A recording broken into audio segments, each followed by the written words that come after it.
Hi guys, so I wanted to do a quick video. I've just come to the UK to see family, and I just had a thought. So on the way over here I had to get a plane, obviously, because I came from Dubai, and on the way over I remember having this thought that the plane might crash, or not that it might crash, that it will crash.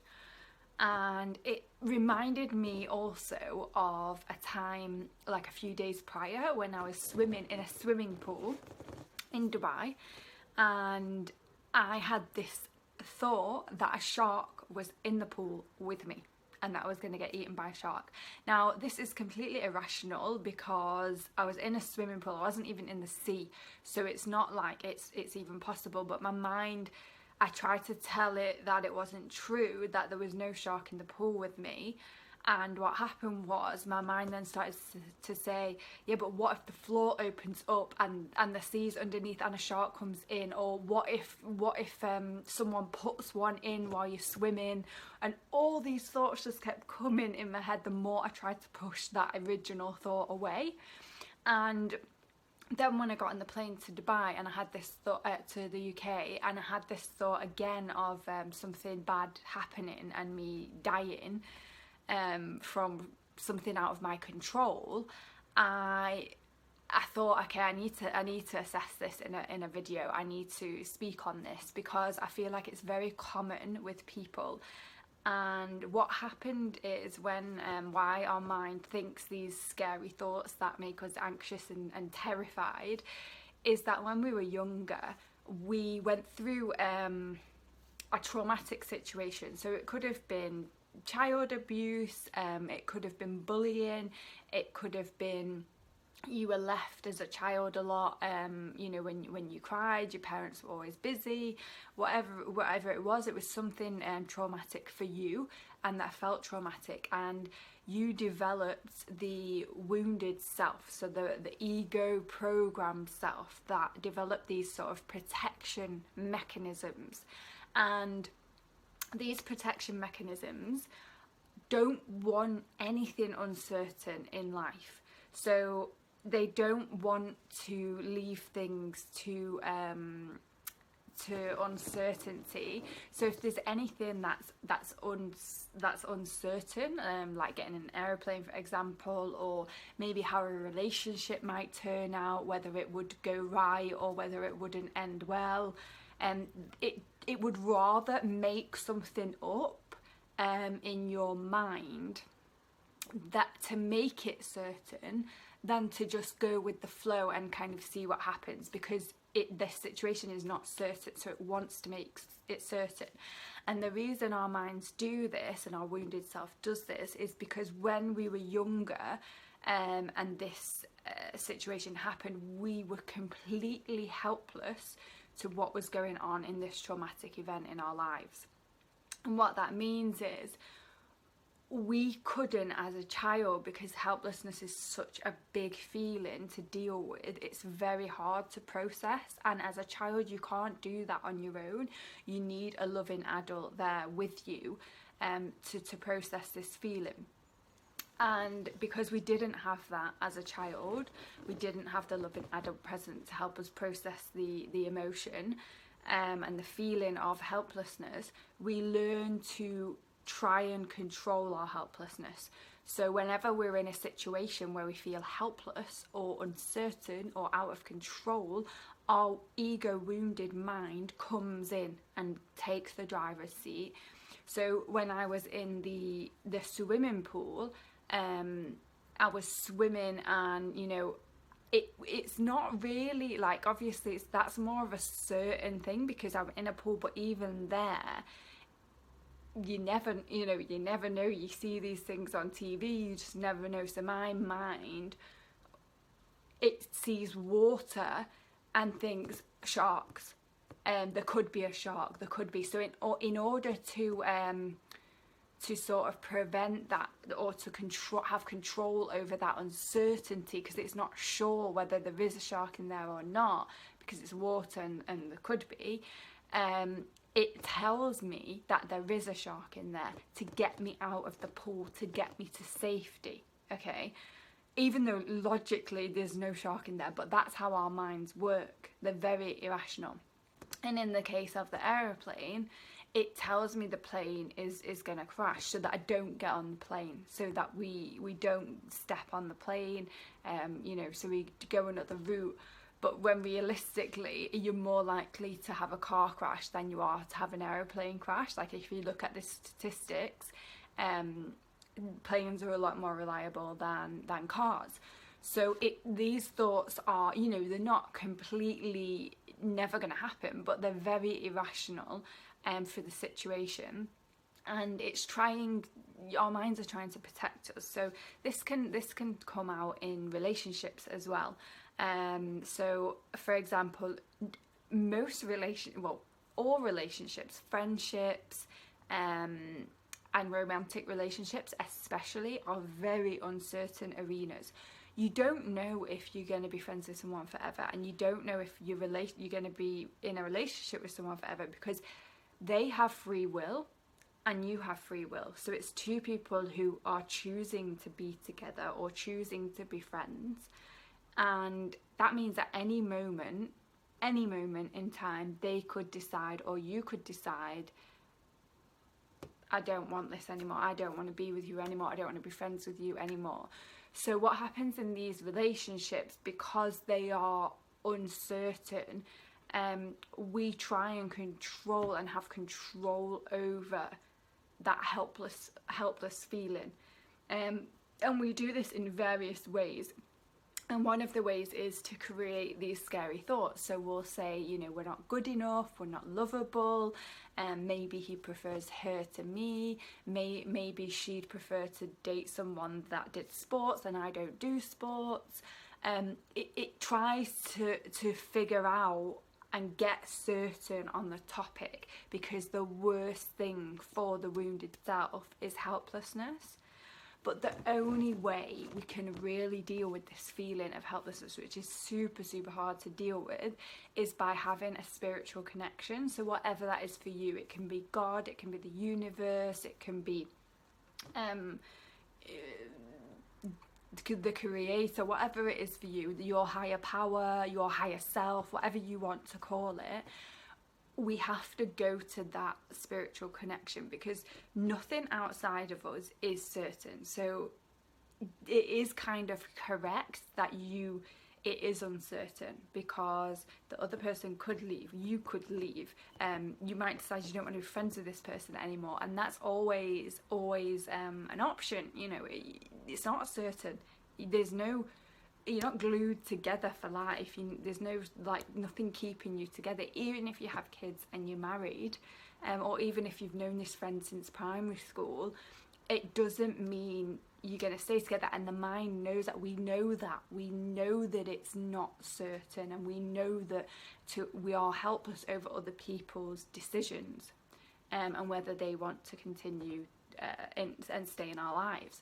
So the only way we can deal with this feeling of helplessness is to go to our higher power, our guidance, our spirit, God, whatever you want to call it.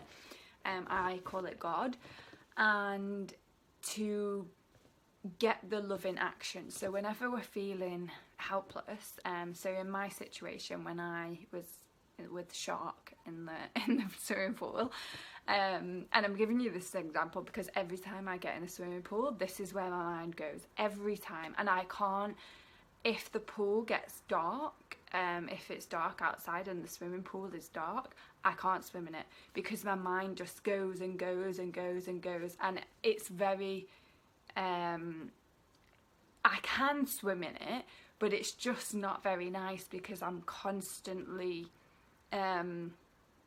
thinking there's a shark there. So it's constantly, you're on edge, kind of. And this is what I need to work on, because this is obviously, it's completely irrational, and I really need to work on this. So this is why I'm using this example.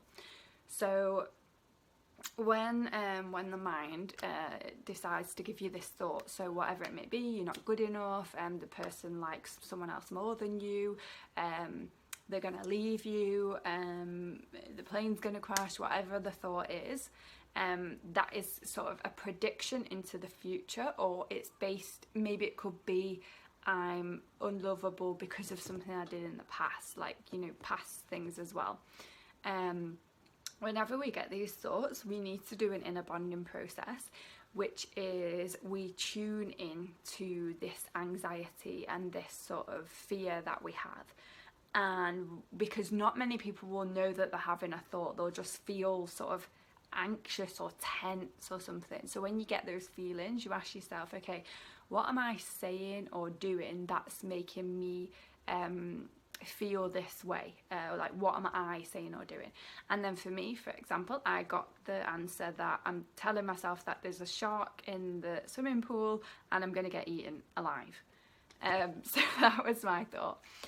And then once I have that thought, and I get that, you know, download, and I realise, okay, that's what I'm telling myself, and that's why I'm feeling anxious. It's not true. It's coming from my wounded self, and it's trying to have control over the helplessness of the situation, and it's trying to make something certain in order to get me to go to safety. So for us to stay safe. It's not about love. It's not about caring about us. It's safeness. That's what the wounded self wants, safe. When nothing's, you know, the only way to get safety is to go to our guidance. It's not external. We don't get safety from external things. It's from internal and going to guidance. So once we have you know, we know what we're saying or doing, and we have that information, then the next step is to ask our wounded self why it's saying these things. And as I said, it's a form of control to get us to go to be safe. It doesn't want us to be loving or caring. It's not really bothered about that. It's bothered about two things, and that is control over getting love and avoiding pain. That is it. That is the goal of the wounded ego programmed self. So once you figure out why it's doing it and what it's trying to control, which is helplessness, and that this is basically the video that I'm doing on kind of like fear and scary thoughts and helplessness, then we need to go to guidance to get the truth. So the wounded self doesn't know the truth. So whatever it says, so whenever you feel a negative feeling, it's coming from the wounded self, which is telling you a lie. There's a lie going on there, because the wounded self was created when we were a child. So for me, mine's around 8 years old. For yours, it could be younger, it could be a little bit older.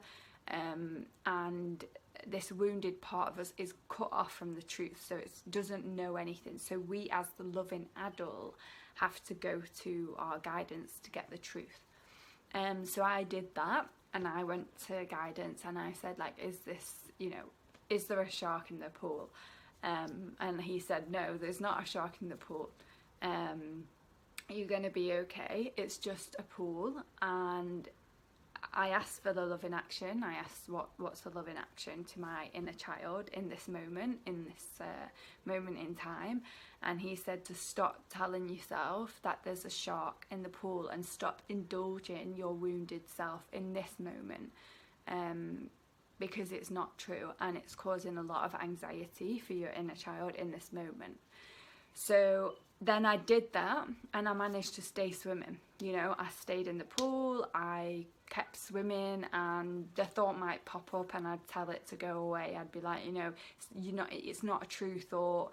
I know you're trying to protect me, but it's really actually causing me a lot of pain, because you're making me anxious while I'm swimming, which is also making me not breathe properly. So it's actually not protecting me, because then I could choke on the water, you know, because I'm panicking. So it doesn't actually protect us in any way, but it thinks it's protecting us, because when we were younger, we couldn't deal with these feelings of helplessness, so it had to make up these stories and these beliefs so that we thought that we had control over uncertainty and over helplessness and over other people, when we actually don't. But when we were younger, we needed to believe that so that we wouldn't like die, or you know, we could kind of cope and get through childhood for whatever traumatic event was going on. So now as an adult, it's really not helping us. It's just making us very drained, very anxious, very fearful. And like I said, this can be, I'm just giving you the example of the swimming pool because this is what came up for me a few days ago, and also the aeroplane. And it can be anything. It can be in relationships, it can be studying, like for example, you're taking an exam, I'm not going to pass the exam, oh my god. And actually what happens is, like I said, in the swimming pool, I couldn't breathe properly because I was thinking about the shark. So it was making me, I could have choked on the water. Well, what could happen when you're taking an exam is, because you're telling yourself so much that you're not going to pass it, you could actually forget what you've learned and it all go out of your mind and you actually not pass the exam. But it wasn't true in the first place, but because your mind was trying to protect you from the rejection or the failure, it made it true. So it actually can be a self-fulfilling prophecy when we think these thoughts in certain situations. And what we need to do always when we feel anxiety or fear of any kind is to do an inner bonding process, is to go inside and get the loving action from guidance and the truth from guidance. Because like I said, the wounded self doesn't know the truth at all. And I just wanted to share this with you just because it was on my mind, and I thought it might be helpful if anyone's going through anything, you know, where you're having a lot of scary thoughts and you're wondering why you keep having these scary thoughts.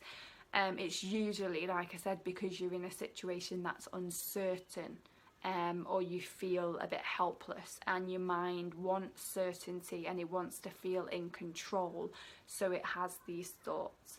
But we have to remember that our mind knows nothing, our wounded self knows nothing of the truth. So these are all lies made up to try and have control, but it's a complete illusion, because we have no control over other people's actions, and there's certain control over outcomes we have, like in an exam. If we make sure we do our best, but we don't have control over whether we pass the exam or not. It just depends what we remember on the day. That doesn't mean we're not good enough, it just means that we didn't remember it on the day.